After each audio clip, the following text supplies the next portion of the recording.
Cast adjustment का जो topic है ना, उसमें आपका जो चैप्टर अभी तक आपने सारा किया है ना, वो पूरा कवर होता है, पूरा रिवाइज होता है। क्योंकि पास्ट एडजस्टमेंट का मतलब ही ये है कि हमने अपने अकाउंट्स बना दिए और उसके बाद वी केम टू नो कि अरे हमने तो इंटरेस्ट ऑन कैपिटल गलत चार्ज कर दिया या किया ही नहीं, या प्रॉफिट गलत रेशो में डिस्ट्रीब्यूट कर दिया, या सैलरी तो देना भूल ही गए। कुछ इस तरह की मिस्टेक्स है, तो अमाउंट कुछ गड़बड़ हो गया है या हुआ ही नहीं है। तो ऐसे में हमें कई बार interest on capital, interest on drawing, ये सब कैलकुलेट भी करना पड़ता है, तो तुम्हें वो भी समझ में आ जाता है। पास्ट एडजस्टमेंट की जो एंट्रीज हैं वो करने भी आप तभी पॉसिबल है जब आपको पुराने कॉन्सेप्ट्स अच्छे से पता है। तो past adjustment is basically revision कह लो या समराइज्ड फॉर्म कह लो for whole the chapter.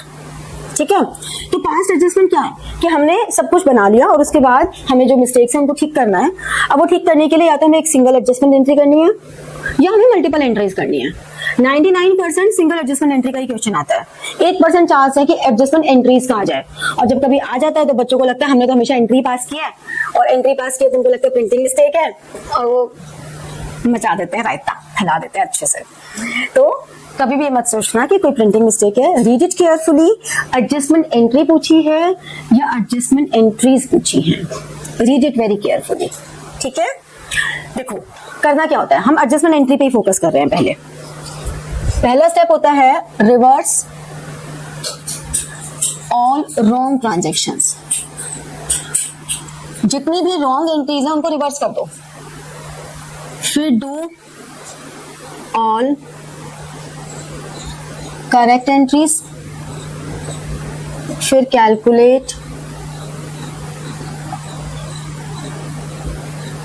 Correct profit and distribute. ये हमारे स्टेप्स होते हैं, 3 स्टेप्स हैं। चाहे एंट्री पूछे चाहे एंट्रीज पूछे, ये 3 स्टेप्स हैं। उसके बाद हमें बैलेंसिंग करनी है, बैलेंसिंग फिगर निकालनी है, वो आगे कहानी चलती रहती है। लेकिन मेजर ये 3 स्टेप्स हैं। कैसे होंगे देखो, मान लो हमने कहा A, B और C 3 पार्टनर्स हैं।